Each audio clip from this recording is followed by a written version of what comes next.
Stranger in the Valley of the Kings.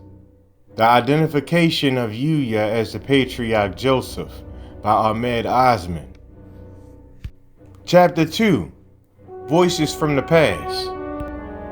The two basic sources for the story of Joseph are the Old Testament and the Quran, and it is a tradition common to Jews, Muslims, and Christians alike that the contents of both books have as their source the inspired word of God handed down to prophets.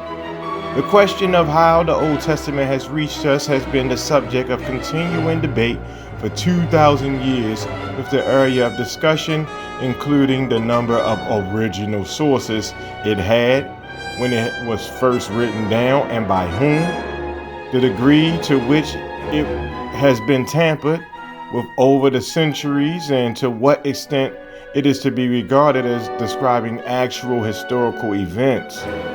Without going into the matter in detail at this stage, a turning point in the history of biblical criticism came when John Ostrach in 1684 to 1766, who was the physician to Louis XV, published a treatise on the book of Genesis in 1753, suggesting that Moses compiled the Pentateuch, the first 5 books of the Old Testament, from 2 documentary sources that had been transmitted over several centuries, either orally or in written form, and reassembled the ancient memories so as to furnish a continuous narrative. Ostrach also pointed out that Genesis contained 2 versions of the creation story, while the account of the deluge showed evidence of 2 different narratives having been compounded into one. What was to inspire a new approach to the whole subject of the Old Testament, however, was his observation that both in Genesis and the early chapters of Exodus, God was referred to by 2 different names, Elohim and Yod-Heh-Vah-Heh, or Jehovah. Ostrach's idea, developed by Old Testament scholars chiefly from Germany in the first half of the 19th century, led to the definitive attribution of the contents of the Pentateuch to 4 different sources. These scholars were followed by K.H. Graff, who suggested in 1865 that the sections using the name Elohim, then assumed to be the earliest of the sources, was in fact a later document compiled at the time of Ezra, when Jewish scholars returned after the enforced exile of more than a century that had been followed by the Babylonian conquest of Canaan. It was because of this attempt by Graff to assign dates to the different documents that a branch of study emerged, historical criticism. The final development of the German school's work was left to the man of wide spiritual vision, Julius Wellhausen, in 1844 through 1918, whose brilliant and penetrating mind led him to a prominent position in the field of Old Testament criticism, similar to that of Darwin in the biological sciences. Like Darwin, Wellhausen adopted the Hegelian idea of evolution and developed Graff's theories to what he thought was their natural conclusion. He regarded the Pentateuch as essentially a composite origin consisting of a Jehovahistic source dating from the 9th century BC, an Elohistic document dating from the 8th century BC, the book of Deuteronomy to be regarded as a separate source dating from the 7th century BC, a priestly source dating from about the 5th century BC, the work of an editor who revised and edited the entire collection around the 2nd century BC.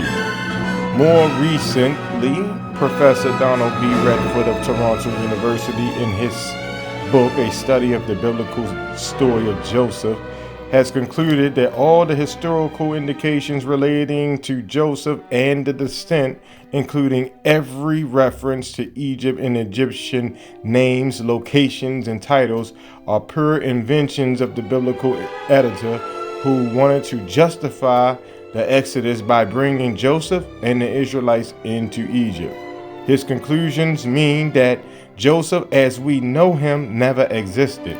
Some modern scholars have also challenged Wellhausen's method of source analysis without suggesting an alternative in this application to books that follow the Pentateuch. In the Pentateuch itself, however, it is Wellhausen's idea that still captures the main body of contemporary biblical critics, and his arguments still form the basis of biblical studies today. One indication in the Bible itself of the two parallel documentary sources behind the story of Joseph is that his father Jacob is referred to 15 times by his name and 15 times as Israel, the new name given to him by the Lord. Similarly, the name of the dominant good brother who protected Joseph from death and hell and had him sold into slavery in Egypt instead, not only varies between Reuben and Judah, but Reuben occurs each time that the name Jacob is used, and Judah each time that the name Israel is used. Further evidence that the Old Testament, even in its final complete version, existed in more than one form was provided by the discovery of the Dead Scroll fragments, the Dead Sea Scroll fragments, and sometimes complete scrolls from the book of the Old Testament dating back to the 2nd century BC in Qumran in 1947. Scholars were surprised to discover that, although most of the Dead Sea Scrolls agreed with the Hebrew text tradition, some of the material they contained reinforced the Greek text, the Septuagint, which is an older than the Hebrew Masoretic text as well, while others differed from both, indicating that at the time, the 2nd and 1st centuries BC, there were more than 2 versions of the Old Testament text in circulation among the Jews of Palestine. The brief outline of the development of biblical criticism make it clear. I think that the Old Testament, and in particular the 5 books of the Pentateuch, which is our main concern, ought to be approached with a mixture of caution and common sense. Although I am neither a Jew nor a Christian myself, as a Muslim, I accept that the Old Testament is the inspired word of God, and that any story it contains would not be there unless it were both important and significant. At the same time, one must make allowances for the fact that these stories were originally handed down over several centuries by word of mouth, with the inevitable distortion and possible accretions that would involve the priest and the editor have made their contribution to the text we know today. That translators have inserted interpolations based on their own concept of morality, the inherent difficulties of translation itself, and the fact that the language used in biblical times was vastly different from the language we use today. The story of Joseph and his family that follows is a condensed version of the account that appears in the Pentateuch. In the process of condensing it, I have concentrated on the essentials that are necessary for historical inquiry. This is not a question of simply choosing texts that suit my argument, but of trying to get to the heart of the matter. To give 2 convenient examples, it is part of a narrative that a man fell in love with the younger daughter, but had to marry the elder one, and being accustomed, but I do not feel there is any point in wasting time on unlikely proposition, which Genesis provides for us, that he did not realize until the morning after the wedding that he was married to the wrong bride. Similarly, in the case of the two twins who sold their birthrights for a mess of pottage, the essence of the story is the sale of the birthright and what it might have been, rather than whether a bowl of soup formed the basis of the transaction, except insofar as a bowl of soup suggests that the seller did not value his birthright very highly.